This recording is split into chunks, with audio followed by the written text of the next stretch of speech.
Previous lecture में बेटा हम लोग दो चीज़ स्टडी कर रहे थे, tension and acceleration in string, और उसके साथ जो हमारा दूसरा पार्ट था उस लेसन का, that is vertical motion of two bodies attached to the ends of string that passes over frictionless pulley.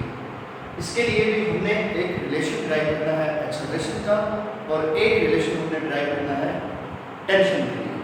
So tension और एक्सेलरेशन के रिलेशन को ड्राइव करने के लिए, फॉर्मूले को ड्राइव करने के लिए सबसे पहले हम इस फिगर को थोड़ा सा एक्सप्रेस करेंगे। सो फर्स्ट ऑफ ऑल यहाँ पर हम देख रहे हैं कि कंसीडर टू बॉडीज, हम दो बॉडीज लेते हैं having mass m1 and m2। एक बॉडी का हमने नाम रखा A, दूसरी बॉडी का हमने नाम रखा B। एक के मास को हमने कह दिया m1, दूसरे के मास को हमने कहा m2। सो इन दो मासेस को, इन दो बॉडीज को हम स्ट्रिंग के अपोजिट एंड के ऊपर, अपोजिट एंड के ऊपर मतलब कि एक एंड के ऊपर हमने लगा दिया m1 को और दूसरे एंड के ऊपर हमने अटैच कर दिया किसको, m2। And then this string is passes over a frictionless pulley. हमने फिर इन मैसेज को, इस स्ट्रिंग को एक फ्रिक्शनलेस पुली के साथ क्या कर दिया, उसके ऊपर से हमने इसको क्या कर दिया, गुजार दिया। ये हमारे पास पुली है, ये हमारे पास बटा स्ट्रिंग है, और ये हमारे पास एक फिक्स बोर्ड है जिसके साथ हमने उस पुली को फिक्स किया हुआ है, अटैच किया हुआ है। ये आपकी फिक्स सपोर्ट है, ठीक, ओके। अब इसमें हम देख रहे हैं, इस फिगर के अंदर आप ये देख रहे हैं कि यहाँ पर tension T is vertically upward, tension T is vertically upward. तो इट मींस दैट कि ये जो स्ट्रिंग है, ये स्ट्रिंग आपका एक फ्रिक्शनलेस पुली से पास कर रहा है। So the tension in the string through out is same. उस स्ट्रिंग के अंदर जो टेंशन T होगा वो थ्रू आउट क्या होगा, सेम होगा। अब ये स्ट्रिंग यहाँ पर इजीली स्लाइड कर पाती है, इजीली मूव करती है। यहाँ पर फ्रिक्शन नहीं है, फ्रिक्शन होती तो उस स्ट्रिंग को मूव करने में दुश्वारी होती। ये स्ट्रिंग बहुत इजीली क्या कर रही है, यहाँ पर मूव कर रही है, बिकॉज इसलिए कि इस स्ट्रिंग को हमने पास किया हुआ है ओवर फ्रिक्शनलेस पुली। एक फ्रिक्शनलेस पुली से हमने इसको क्या कर दिया, पास कर दिया। एक बॉडी जो आपने की पॉइंट याद रखना है, यहाँ पर m1 is greater than m2। m1 m2 से क्या है, ग्रेटर है। m1 जब ग्रेटर है तो विच मींस दैट कि m1 क्या करेगा, नीचे आएगा। m1 moves vertically downward and m2 moves vertically upward. जब m2 m1 से छोटा है तो m1 m2 मूव करेगा ऊपर और m1 मूव करेगा नीचे। जरा इमेजिन कीजिए इसको कि आप एक पुल्ली के ऊपर से आपने एक स्ट्रिंग को गुजार दिया, एक तरफ एक बच्चा लटक रहा है, दूसरी तरफ एक दूसरा बच्चा लटक रहा है, और दोनों के मैसेज, दोनों का वेट एक जैसा है, एक जैसी जिसामत के हैं। तो इट मींस दैट कि वो दोनों वहाँ पर क्या रहेंगे, स्टेशनरी रहेंगे। अगर हम एक को हटाकर एक छोटा वहाँ पर मैस लगा देते हैं, छोटे बच्चे को ले आते हैं, तो वो छोटा बच्चा ऊपर चला जाएगा और जो हैवियर वन है वो नीचे आ जाएगा।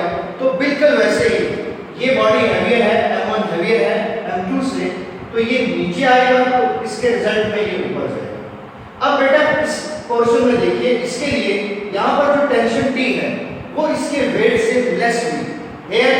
Weight of the mass m1, ये जो आपकी बॉडी m1 है, A बॉडी है, इसका वेट टेंशन T से ग्रेटर है।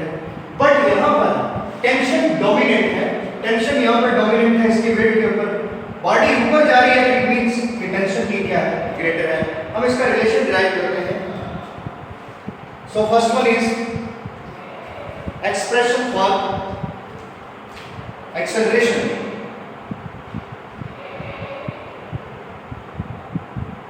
एक्सप्रेशन फॉर एक्सेलरेशन, एक्सेलरेशन के लिए एक्सप्रेशन हम पहले ड्राइव करेंगे। सो फर्स्ट ऑफ ऑल बेटा हम इसको लिखेंगे नेट फोर्स एक्टिंग ऑन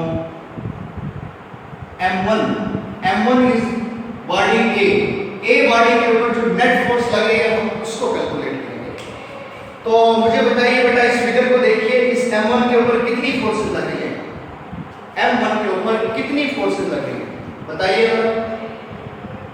दो फोर्सेस लग रही है। कितनी फोर्सेस लग रही है बेटा, दो। एक टेंशन T और एक इस बॉडी का वेट जो इसको वर्टिकली डाउनवर्ड क्या कर रहा है, मूव कर रहा है।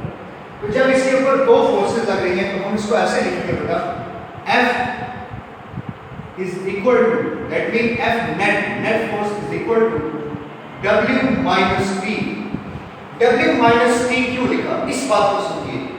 Since the body of mass M1 is moving vertically downward, so that the weight of the body is greater than the tension T, that's why we take its weight positive and tension T negative. हम इसके weight से tension को क्या करेंगे? subtract करेंगे. So weight किसके equal है? Weight equal है M1G minus T. So this is net force. तो इसको मैं लिख देता हूँ बेटा, F is equal to M1G minus T, और इस इक्वेशन का मैंने नाम रख दिया equation number 1. Similarly, by Newton's second law हम अप्लाई करेंगे, that is F is equal to ma. तो हम किसकी बात कर रहे हैं? m1 की बात कर रहे हैं. हम इसको लिख देते हैं m1. तो ये आपके पास आ गई equation number 2. So now comparing equation 1 and 2, equation 1 और 2 को हम कंपेयर करेंगे. तो बेटा हम इक्वेशन 1 और 2 को कंपेयर कर लेते हैं. तो हम लिख सकते हैं m1a that is equal to m1g minus t. इस इक्वेशन का मैं नाम रखता हूं इक्वेशन नंबर a नाम रखता हूं. क्लियर होगी बात? Similarly, now for body of mass m2 की बात करेंगे हम. Net force acting on the mass m2, जो हमारी बॉडी m2 है उसके ऊपर जो नेट फोर्स लग रही है, that is F is equal to F net is equal to, यहां पर आप ये देख रहे हैं कि टेंशन T ग्रेटर है और उसका वेट क्या है? लेस है. टेंशन डोमिनेंट है और वेट क्या है? लेस है. दैट मींस कि बॉडी ऊपर मूव कर रही है तो टेंशन ग्रेटर हुई. तो हम लिखेंगे T minus W2. जब हम T minus W2 लिखते हैं तो हम इसको लिख सकते हैं T minus M2G. T minus M2G. So this is net force. We can mark it as equation number 3. हमने इसको इक्वेशन 3 मार्क कर दिया. सिमिलरली बेटा हम आगे चलते हैं. अगेन जैसे हमने इसके लिए न्यूटन सेकंड लॉ अप्लाई किया, हम इसके लिए भी यूज कर देते हैं. By Newton second law, F is equal to m2a. हमने क्या लिखा? m2a. पहले हमने क्या मेंशन किया? m1a. हम इसकी बात कर रहे हैं. अभी हम इसकी बात कर रहे हैं तो हम m1 की बजाय क्या लिखेंगे? m2. इसको इक्वेशन नंबर हम 4 मार्क कर देते हैं.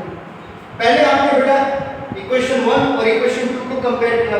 अभी हम 3 4 को कंपेयर कर देते हैं. कंपेयरिंग इक्वेशन 3 एंड 4, हम इसको लिख सकते हैं m2a is equal to T minus m2g. So this is your equation number B. इन दो इक्वेशंस को जब हम ऐड करेंगे तो उससे आपको रिजल्ट मिलेगा एक्सेलरेशन का. एक्सेलरेशन का आपको रिलेशन मिलेगा, जो रिलेशन एक्चुअली हम क्या करने जा रहे हैं? डिराइव करने जा रहे हैं. तो इक्वेशन आपके पास बेटा ये है और बी इक्वेशन आपके पास ये है. इक्वेशन ए और इक्वेशन बी को मैं ऐड करता हूं. Adding A and B, equation A और बी को हम ऐड करते हैं. तो देखिए मैं पहले इसकी लेफ्ट साइड को लिख देता हूं यहां पर, दैट इज m1a प्लस इसकी left side m2a is equal to बेटा इक्वेशन ए की right side m1g minus t plus हमने कहा हम ऐड करेंगे इक्वेशन ए और बी को, plus t minus m2g. Clear हो गई बात? देखिए लेफ्ट साइड पर कोई चीज कैंसिल नहीं हो रही. राइट साइड के ऊपर ये माइनस टी है, ये प्लस टी है, ये कैंसिल हो गए. m1a m2a. तो बेटा हम a कॉमन ले लेते हैं. हम इसको लिखते हैं m1 प्लस m2. हम ऐसे लिख सकते हैं, इसको लिख सकते हैं ना ऐसे. ओके. सिमिलरली m1g और ये m2g है, ये माइनस के साथ, ये प्लस के साथ. तो ये m1g माइनस m2g. तो यहाँ पर आप m1 माइनस m2 और इनटू आप क्या लिख सकते हैं बेटा? g कॉमन ले लिया आपने. हमें क्या चाहिए? हमें चाहिए एक्सेलरेशन. तो एक्सेलरेशन के लिए हम क्या लिखते हैं? a is equal to m1 minus m2 upon m1 plus m2 और इनटू हम साथ में क्या लिख देते हैं g। So which is required expression for acceleration, वो एक्सेलरेशन जिसके साथ बॉडी क्या कर रही है, वर्टिकली डाउन मूव कर रही है और ये बॉडी वर्टिकली अप मूव कर रही है। यहां तक बात क्लियर हो गई सबको? ओके, नेक्स्ट हम आते हैं टेंशन की तरफ। टेंशन का रिलेशन ड्राइव करने के लिए, टेंशन का फॉर्मूला हम सॉल्व करने के लिए, उसको प्रूव करने के लिए हम इक्वेशन ए, ये हमारे पास इक्वेशन ए थी और ये हमारे पास इक्वेशन बी, इक्वेशन ए और बी को हम क्या करेंगे, डिवाइड करेंगे, डिवाइडिंग बी बाई ए। तो मैं इसको रेज कर देता हूं यहां पर।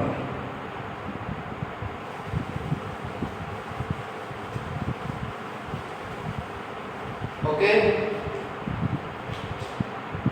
फॉर टेंशन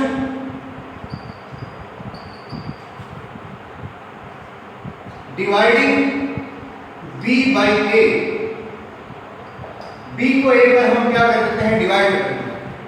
बेटा हमारे पास इक्वेशन b है, इक्वेशन b हमारे पास है m2a अपॉन, यहां से मैं इक्वेशन मिटा चुका हूं, वो इक्वेशन मेरे पास थी, मैं उस इक्वेशन को यहां लिख देता हूं आपको ताकि याद रहे, m1a is equal to t minus m1g, ये इक्वेशन थी a। सो इस इक्वेशन b को a पे आप क्या कर देते हैं, डिवाइड कर देते हैं। तो हम इसको लिखते हैं m1a इज इक्वल टू, यहां पर b वैल्यू आपके पास क्या है, b की वैल्यू है that is t minus m2g upon t minus m1g, sorry m1g minus t, ये वैल्यू m1g माइनस t। यहां पर लेफ्ट साइड में देखिए बेटा, a से कैंसिल हुआ, m2 बाई m1 बचा, तो m1 को इधर क्रॉस मल्टीप्लाई करते हैं आप, m2 को इधर ले आए, इस टर्म को इधर ले आते हैं, तो हम लिखते हैं m2 इंटू m2 के साथ ये वाली टर्म आ जाएगी m1g माइनस t, इसको इधर ले आएंगे तो ये आपके पास आ जाएगा equal to m1 into t minus m2g, ये आपके पास आ गया, ये रिलेशन हो गई। अब m2 को हम मल्टीप्लाई करेंगे, इधर m1 को मल्टीप्लाई कर देते हैं, that is m1 m2 into g minus m2t is equal to m1t minus m1 m2g। जरा ध्यान कीजिए इस इक्वेशन पर, इस टर्म को बेटा हम इधर ले आते हैं, ये चूंकि t के साथ है, इसको आप इस तरफ ले आए, m1t है, ये माइनस m2t है, तो माइनस m2t जब आप राइट साइड पे लाएंगे तो प्लस का साइन में चेंज हो जाएगा। ये m1 m2g है, ये भी m1 m2g है, ये माइनस के साथ, ये प्लस के साथ, और इसको हम इधर ले आते हैं, लेफ्ट साइड पे ले आते हैं इसको, तो हम इसको लिखते हैं m1 m2g plus m1 m2g, इस टर्म को मैं इस तरफ लाया, इक्वल टू ये टर्म लिखी m1t और इस टर्म को बेटा इधर ले आए तो ये प्लस हो गई, दैट इज m2t। ओके, ये स्टेप क्लियर हो गया सबको? अब देखिए m1 m2g plus m1 m2g, तो ये 2m1 m2g that is equal to m1 plus m2 into, हम इसको क्या लिख देते हैं, t। हमें रिलेशन चाहिए टेंशन के लिए, तो टेंशन का रिलेशन हम कैसे ड्राइव कर लेंगे, यहां से मैं यहाँ नोट कर देता हूँ उसको, ये t है that is equal to this one, और इसको हम क्या कर देते हैं, डिवाइड कर देते हैं। तो यहाँ से मैं इसको लिखता हूँ t is equal to 2m1 m2g 2m1 m2g upon m1 plus m2, so which is required expression for, ये एक्सप्रेशन आपको इसके लिए मिल गया, टेंशन t के लिए मिल गया। तो बेसिकली इस टॉपिक में vertical motion of two bodies attached to the end of spring passing over frictionlessly, दोनों की मोशन कैसी है, वर्टिकल, एक नीचे आ रहा है और दूसरी बॉडी किधर जा रही है, ऊपर जा रही है। तो इसका एक्सेलरेशन और स्प्रिंग के अंदर जो टेंशन t क्रिएट हुआ, उसका रिलेशन हमने डिराइव करना था, और वो दो रिलेशन हम लोग डिराइव कर चुके हैं। तो बेटा इससे रिलेटेड साथ एक एग्जांपल है, दैट इज 3.5, उस एग्जांपल को आप सॉल्व कर लेंगे, लेकिन उसके लिए ये फार्मूले आपको फिंगर टिप्स पर याद होना चाहिए कि जब दो बॉडीज वर्टिकल स्प्रिंग के साथ बांधी हुई हूँ और वो स्प्रिंग फ्रिक्शनलेस पुल्ली से गुजरा हो, तो उसके लिए एक्सेलरेशन का फार्मूला क्या है? तो फार्मूला आपको ज़बानी याद रखना चाहिए, A is equal to m1 minus m2 divided by m1 plus m2 into g. जब दोनों बॉडीज वर्टिकली मूव कर रही हैं तो उसके लिए टेंशन का फार्मूला क्या है? So that is P equal to 2m1 m2 upon m1 plus m2 into g. ये फार्मूला आपको याद रखना है। सो नेक्स्ट लेक्चर में हम लोग स्टडी करेंगे जिसमें एक बॉडी को हम एक हॉरिजॉन्टल टेबल पर ले लेंगे और दूसरी बॉडी वर्टिकली मूव करेगी। सो नेक्स्ट लेक्चर तक अपना बहुत सारा ख्याल रखिएगा। अल्लाह हाफिज़। Thank you.